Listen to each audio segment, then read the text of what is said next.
Episode 6 শুরুতে হারিন, জাউন আর সুজি সেখানে দাঁড়িয়েছিল আর উই দূর থেকে তাদের দেখছিল। জাউন বলে, আমি আর এফ গ্রেডে ফিরে যেতে চাই না। এরপর সুজি হারিনকে বলে, শুনেছ তো, এবার যাও এখান থেকে, তুমি শুধু একটা স্কুল বুলি, এর চেয়ে বেশি কিছু না। হারিন হাসতে হাসতে বলে, আমি যদি স্কুল বুলি হই তাহলে তুমি কি জাউন? পরের সিনে আমরা ইয়েরিমকে দেখি। ইয়ুনজাং এসে ইয়েরিমের কাছে মাফ চায়। ইয়েরিম বলে, তুমি কি আমাকে ভালোবেসে ফেলেছো? আমি তো ভেবেছিলাম এটা বয়সের একটা ব্যাড ইফেক্ট। ভালো করে শুনো ইয়ুনজাং, যদি তোমার এই ভালোবাসার কারণে আমি ডেবিউ করতে না পারি তখন আমি কি করব? ইয়ুনজাং বলে, এরকম কিছুই হবে না। সেই টাইমে ক্লাসের বাকিরাও সেখানে আসে আর সবাই হারিনের চলে যাওয়ার দিকে তাকিয়ে থাকে। এরপর সুজি ক্লাসে বসেছিল, তখন তার ফ্ল্যাশব্যাকের কাহিনী মনে পড়ে। সে জাউনকে বলে, এখন থেকে আমরা আর কাউকে ব্ল্যাকমেল করে কোনো কাজ করাবো না, সবাইকে জেনুইনলি আমাদের সাপোর্টে নিতে হবে। তো যখনই ক্লাসে ঢুকে সুজি কি ওকে বলে, আমি যদি কোনোভাবে তোমাকে হার্ট করে থাকি আমাকে মাফ করে দিও। এরপর জিয়ে যখন ক্লাসে আসে সুজি তাকে হাই বলে। একটা মেয়ে তাকে বলে, তুমি কি জিয়ের সাথে ক্লোজ? সুজি বলে, না, আমি তো শুধু ওকে হাই বলেছি, আর এমনিতেও ক্লাসে গ্রেড এফ বলতে কিছুই নেই। আমি তো এটাও ভেবেছি যে এখন এই পিরামিড গেমটাকে বরবাদ করে দিতে হবে। এরপর সে সবাইকে বলে, তোমরা কেউ যদি আমার কথা একমত হয়ে থাকো তাহলে আমাকে সোশ্যাল মিডিয়াতে কন্ট্যাক্ট করতে পারো।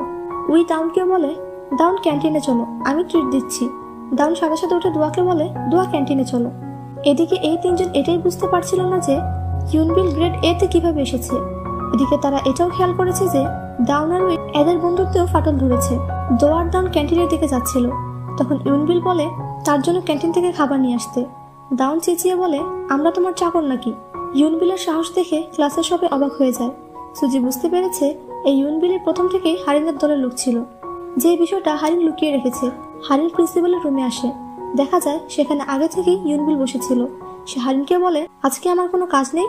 ফ্ল্যাশব্যাকে দেখায় ইউনবিল হারিনের কথাতেই সুজির সাথে কথা বলতে যেত, আর তার বদলে হারিন তাকে একটা পেন ড্রাইভ দেয় যেখানে তাদের পরীক্ষার সব প্রশ্ন থাকে। প্রেজেন্টে ইউনবিল বলে, তুমি যা বলবে আমি তাই করব, এর বদলে তোমার আমাকে ফাইনাল এক্সামে সাহায্য করতে হবে। এরপর দেখা যায় ইয়েরিমও এখন সুজিদের টিমের একজন। উরির ভাই ইয়েরিমকে খুব ভালো করে খেয়াল করেছে, কারণ সে উরির রুমে ইয়েরিমের অনেক ছবি দেখেছে।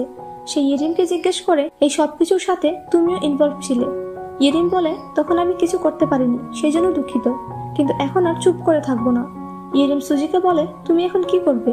সুজি বলে, আমি একজন রাজকুমারীকে আমাদের মতো সাধারণ একজন বানিয়ে দিব। পরের সিনিয়র ক্লাসের সব বাচ্চারা ক্লাস পরিষ্কার করছিল, কিন্তু হারিন ব্যাগপত্র গুছিয়ে সেখান থেকে চলে যাচ্ছিল। সুজি বলে, তুমি কোথায় যাচ্ছ? তোমারও কাজ করতে হবে। একটা মেয়ে বলে, হারিন কখনো এসব কাজ করেনি। সুজি বলে, কেন?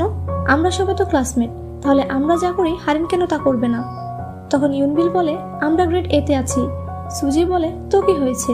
ইয়েরিমও তো গ্রেড এ তে আছে, ও তো ঠিকই কাজ করছে। এরপর দাউন সুজির দিকে একটা বই ছুঁড়ে মারে। সে বলে, তুমি নিজেকে বেশি স্পেশাল মনে করো তাই না?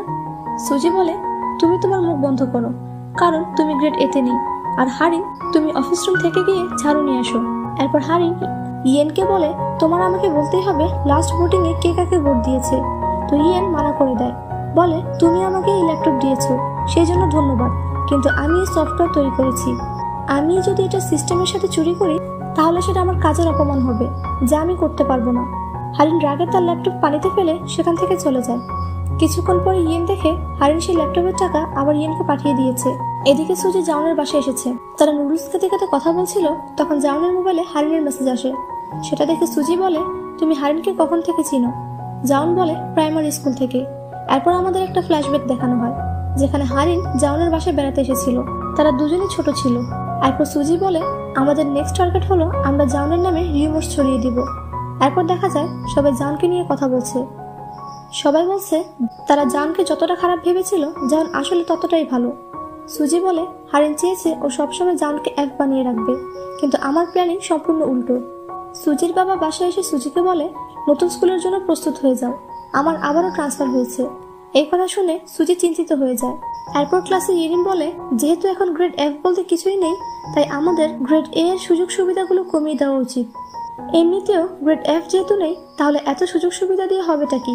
তখন হারিন বলে, নেক্সট গেমে গ্রেড এফ অবশ্যই থাকবে। ইয়েরিম বলে, তুমি এতটা শিওর কিভাবে? গতবারও তো আমরা কোনো গ্রেড এফ পাইনি। হারিন বলে, যদি এবার গ্রেড এফ না পাওয়া যায় তাহলে গ্রেড এ সব সুযোগ সুবিধা বাদ দিয়ে দেওয়া হবে। পরের সিনে জাউন যখন তার মায়ের সাথে কথা বলছে, তার মা তাকে বলে সোয়ুন তার সাথে দেখা করতে এসেছিল। এই কথা শুনে জাউন অনেক ভয় পেয়ে যায়। পরদিন থেকেই জাউন স্কুলে আসা বন্ধ করে দেয়, আর সে কারো ফোনও রিসিভ করে না। সুজি যখন বাসায় ফিরছে তখন সে দেখে তার উপরের তলের মিলিটারি আঙ্কেল আর তার ওয়াইফের হাতে বেকিয়ন গ্রুপের অনেক দামি দামি জিনিসপত্র। সুজি চালাকি করে সে লোকটির নাম দেখে নেয়। এরপর বাসায় এসে সুজি তার বাবার রুম সার্চ করা শুরু করে। সে তার বাবার ট্রান্সফার অর্ডারের পেপার খুঁজে পায় আর দেখে তার বাবার ট্রান্সফার এই লোকই করিয়েছে। তার মানে হারিনের কোম্পানি এই লোককে ঘুষ দিয়েছে।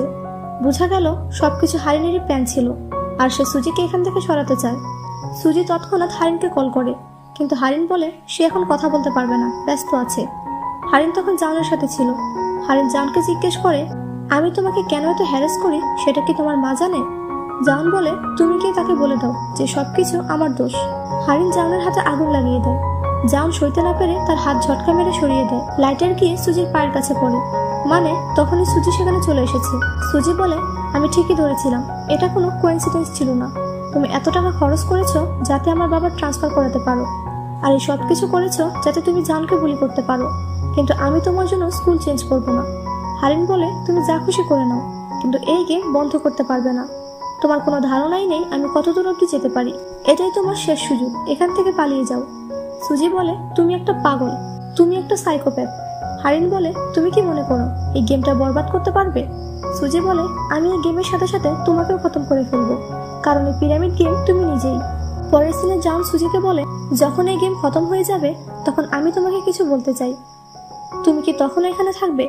ফ্ল্যাশব্যাকে দেখায় সুজি তার বাবার কাছে বলেছে সে স্কুল চেঞ্জ করবে না, সে এই স্কুল থেকে গ্রাজুয়েশন কমপ্লিট করবে, আর সুজির বাবাও এতে রাজি হয়ে যায়। এরপর তারা উরির ভাইয়ের কাছে আসে। সুজি বলে, সব রেকর্ড কি সেফ আছে? উরির ভাই দেখে যে সব রেকর্ড ঠিকঠাক আছে। সুজির মোবাইলে সিক্রেট রেকর্ডার ইনস্টল করে সুজি এতদিন সবকিছু রেকর্ড করেছে। সুজি বলে, এগুলো আমি এক্সপোজ করব। উই হারিনকে বলছে, হারিন আমরা বন্ধু ছিলাম, আমি সেই সবকিছু ঠিক করব যেসব তুমি পছন্দ করো না। আমি জাউনকে ওর জায়গা দেখিয়ে দিব। হারিন হেসে বলে, আমরা কবে বন্ধু ছিলাম? আমি আমার বন্ধুদের সাথে এসব করি না। এই বলে সে উইয়ের পায়ে পাড়া দেয়। এটা দেখে ইউনবিল হাসতে থাকে। তখন দোয়া রুমে আসে, তো ইউনবিল তাকে বলে, তুমি এখন বাহিরে যাও, আমরা উইয়ের সাথে কথা বলছি। দোয়া বাহিরে আসলে সুজির সাথে দেখা হয়। সুজি বলে, ভুলে আমাদের মোবাইল এক্সচেঞ্জ হয়ে গিয়েছে, এই যে তোমার ফোন। আসলে কিছুক্ষণ আগেই সুজি চালাকি করে তার মোবাইলের সাথে দোয়ার মোবাইল বদলে দিয়েছিল, যাতে সে তাদের গ্যাং মিটিং এর কথাগুলো রেকর্ড করতে পারে। এরপর পি ক্লাস ছিল। ইউনবিল বলে, আজকে আমরা টার্গেট 10 বল খেলবো। কেউ যদি বল দিয়ে তার অপোনেন্টকে হিট করতে পারে তাহলে সে 1 পয়েন্ট করে পাবে। আজকে টিচার আসবে না, তাই দোয়া আমাদের পয়েন্ট নোট করবে। আমাদের অপোনেন্ট হবে গ্রেড ডি এর সেসব স্টুডেন্ট যারা মাত্র একটা করে ভোট পেয়েছিল। এর মানে এই যে তারা এই গেমের মাধ্যমে সবার মাঝে একটা লড়াই বাঁধানোর চেষ্টা করছে, আর একটা ভোট যারা পেয়েছে তাদেরকে এফ বানানোর টার্গেট করা হয়েছে। সবাই তাদেরকে বল দিয়ে মেরে কোণঠাসা করবে, ঠিক যেভাবে গ্রেড এফ কে বুলি করা হতো। সুজি হারিনের প্ল্যান বুঝতে পেরে গিয়েছে। সে সাথে সাথে ইয়েরিমকে কিছু একটা মেসেজ করে। ইয়েরিম বলে, আজকে এই গেম খেলার কারণ কি? টিচার বলেছে। ইউনবিল বলে, টিচার বলেছে আমাদের পছন্দ মতো যে কোনো গেম চুজ করে নিতে, তো আমি আর হারিন মিলে এই গেম খেলার প্ল্যান করেছি। ইয়েরিম বলে, কেন? তোমরা গ্রেড এ বলে? আমিও তো গ্রেড এ, আমাকে জিজ্ঞেস করা হয়নি কেন? ইউনবিলের মুখ বন্ধ হয়ে যায়। তারপর সে বলে, তোমার কাছে কি অন্য কোনো সাজেশন আছে? ইয়েরিম বলে, হ্যাঁ, আমি চাই গ্রেড ডি এর প্রতিটা মেয়েকে টার্গেট বানানো হোক। গ্রেড ডি এ 2 বা তার চেয়ে বেশি ভোটপ্রাপ্ত কাউকে মারতে পারলে 1 পয়েন্ট, আর একটা ভোটপ্রাপ্ত স্টুডেন্টদের মারতে পারলে 3 পয়েন্ট। হারিন বুঝতে পারে সুজি এগুলো ইয়েরিমকে বলার জন্য শিখিয়ে দিয়েছে। গ্রেড ডি তে একটা ভোট পাওয়া স্টুডেন্ট ছিল মাত্র 4 জন। সুজি চাইছিল না সবাই মিলে 4 জনের উপর আক্রমণ করুক। আরও একটি রুলস ছিল, কেউ যদি দাগের বাইরে যায় তাহলে তার 2 পয়েন্ট কাটা। খেলা শুরু হতেই সবাই একে অপরকে মারতে শুরু করে, স্পেশালি তাদেরকে যারা মাত্র একটা ভোট পেয়েছিল। এরা নিজের বন্ধুকেও মারা শুরু করে, কারণ সবার এখন পয়েন্ট চাই। হারিন তো এই ঝগড়াটাই চেয়েছিল। এর মধ্যে জিয়ে পা ফসকে নিচে পড়ে যায়। সবাই জিয়েকে টার্গেট করে বল মারতে থাকে। তখনই জাউন জিয়ের সামনে এসে দাঁড়ায়, আর এদিকে বল সুজি নিজের আয়ত্তে নিয়ে নেয়। দেখা যায় প্রতিটা বল সুজির বন্ধুদের হাতে রয়েছে। সবাই চিল্লানো শুরু করেছে, এরা বল নিজের কাছে নিয়ে বসে আছে কেন? সুজি সবাইকে মেসেজ করে বলে দিয়েছিল বল হাতে আসলে যাতে তারা বল নিয়ে এভাবেই দাঁড়িয়ে থাকে, এতে গেম এখানে আটকে যাবে। সবাই কিছুক্ষণ বল নিয়ে দাঁড়িয়ে থাকে। এরপর সুজি আস্তে করে ইয়েনের গায়ে বল টাচ করে। সুজি দোয়াকে বলে, আমার 3 পয়েন্ট হয়েছে। দোয়া সুজির নামে পয়েন্ট অ্যাড করে। দাউন চিল্লানো শুরু করে, বলে বল দিয়ে টাচ করলে হবে না, বল অপোনেন্টের গায়ে ছুঁড়ে মারতে হবে। সুজি বলে, এরকম কোনো রুলস ছিল না। এরপর দাউন এসে ইয়েরিমের হাত থেকে বল ছিনিয়ে নেয়। হারিন তাকে মানা করার পরেও সে তার ক্লাসমেটের গায়ে বল ছুঁড়ে মারে। এরপর দাউন বল উঠিয়ে নিয়ে সেই মেয়ের গায়ে বল হালকা করে টাচ করে। পুরো ক্লাস দাউনের এই কাজে অনেক রেগে যায়। এবার সুজি বল ইয়েনের হাতে দিয়ে দেয়। এরপর একে একে সবাই সবাইকে খালি বল দিয়ে টাচ করতে থাকে। কেউ অন্যজনকে মারছে না, সবাই পয়েন্টও পাচ্ছে, আবার তাদের মধ্যে মারামারি ঝগড়াও হচ্ছে না। বাহিরে এসে সবাই জাউনের সাথে অনেক ভালোভাবে কথা বলে। পরের সিনে দাউন হারিনকে সরি বলে। সে বলে, গেমের মাঝখানে আমার খুব রাগ উঠে গিয়েছিল।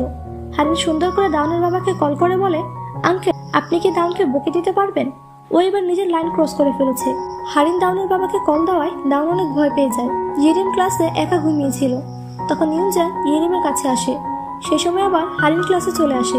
সে বলে, তোমরা দুজন তাহলে এখনো বন্ধু আছো। আমাদের ইউনজাং এর কাছে সবচেয়ে ইম্পর্টেন্ট হলো ইয়েরিম আর তার সুইমিং। আচ্ছা ইউনজাং, তোমার কম্পিটিশন কবে? তখন ইয়েরিম বলে, কেন? তুমি কি গিয়ে ফেডারেশনের কাছে বলে দিবে যে ইউনজাং একটা মেয়েকে পছন্দ করে? তুমি সেটা করতে পারবে না। তাহলে আমি দুনিয়ার কাছে তোমাকে সাইকোপ্যাথ বলে জানিয়ে দিব। তুমি মনে হয় ভুলে যাচ্ছ আমার ফ্যামিলিও তোমার ফ্যামিলির চেয়ে বড় লোক, তাই এসব ট্রিক্স আমার সাথে চলবে না। হারিন বলে, আমি শুনেছি তোমার ফ্যামিলি চায় না তুমি একজন আইডল হিসেবে ডেবিউ করো, এই কারণে তোমার ফ্যামিলির সাথে তোমার অনেক দূরত্ব তৈরি হয়েছে। হারিন আরো বলে, তুমি যদি ডেবিউ করতে না পারো তাহলে তুমি নিজে থেকে কিছুই করতে পারবে না। ইয়েরিন বলে, তুমি আটকে দেখাও। এসব শুনে ইউনজাং হারিনের কাছে হাঁটু গেড়ে বসে পড়ে, যাতে সে ইয়েরিমের ডেবিউতে কোনো বাধা সৃষ্টি না করে। ইয়েরিম ইউনজাংকে এরকম করতে মানা করে, কিন্তু ইউনজাং হাঁটু গেড়ে বসেই থাকে। হারিন বলে, ইয়েরিম এখন থেকে সাবধানে থেকো, যদি ইউনজাংকে আর এভাবে না দেখতে চাও। পরের সিনে হারিনকে দেখি, সে নিজের মোবাইলে নিজের দাদি আর সুজির বাবার হ্যান্ডশেক করা ছবি দেখছিল। এরপর সে সুজিকে মেসেজ করে বলে, তুমি আমার বিরুদ্ধে সব রেকর্ডিং জোগাড় করে ফেলেছো। সুজি বুঝতে পারছিল না হারিন রেকর্ডগুলোর কথা কিভাবে জানলো। ফ্ল্যাশব্যাকে দেখায় সুজি যখন দোয়ার সাথে নিজের মোবাইল এক্সচেঞ্জ করছিল, তখন দোয়া বুঝে ফেলেছিল যে তার কাছে যে ফোন রয়েছে এটা দোয়ার ফোন নয়, বরং সুজির ফোন, আর সে এটার মধ্যে কোনো ধরনের রেকর্ডার সেট করে রেখেছে। তাই সে সুজির ফোন হারিনকে দিয়ে দিয়েছিল। সুজি বুঝতে পেরেছে যে এই কাজটা দোয়া করেছে। এরপর সুজির তার টেবিলের উপরে রাখা একটা কাগজের উপর নজর যায়। সেখানে লেখা ছিল বেকিয়ন গ্রুপ মনিটরিং প্রপোজাল। সুজি তার বাবাকে জিজ্ঞেস করে এটা কি, তো সুজির বাবা বলে হারিনের দাদি তাদের টিমকে কল করেছিল, উনি সোশ্যাল সার্ভিস নিয়ে অনেক কেয়ার করে। তখন সুজির মোবাইল হারিনের একটা মেসেজ আসে। সে বলে, যদি তুমি রেকর্ডিংগুলো প্রমাণ হিসেবে ফাঁস করো তাহলে আমি এই ছবিটা এভাবেই প্রমাণ হিসেবে ইউজ করব। সেখানে একটা ডকুমেন্ট দেওয়া ছবি ও ফাইলে লেখা ছিল সুজির বাবা করাপশন করার জন্য নিজের মেয়েকে ইউজ করছে। রিসেন্টলি তার মেয়ে স্কুল ট্রান্সফার করেছে। নতুন স্কুলে সে পাওয়ারফুল ব্যাকগ্রাউন্ডের স্টুডেন্টদের সাথে কানেকশন বানিয়েছে। তার মানে সুজির বাবার কাছে যে মনিটরিং প্রপোজাল এসেছে সেটাও হারিনের প্ল্যান ছিল। এরপর তার মনে পড়ে হারিন তাকে বলেছিল, আমি কতদূর পর্যন্ত যেতে পারি তার কোনো ধারণাই তোমার নেই। এরপর সুজি উরির ভাইয়ের দোকানে যায়। উরির ভাই বলে, তুমি এই রেকর্ডগুলো করেছিলে, তাই তোমার যা মন চাইবে তুমি করতে পারো। এখান থেকে এই রেকর্ডগুলো ডিলিট করতে পারবে।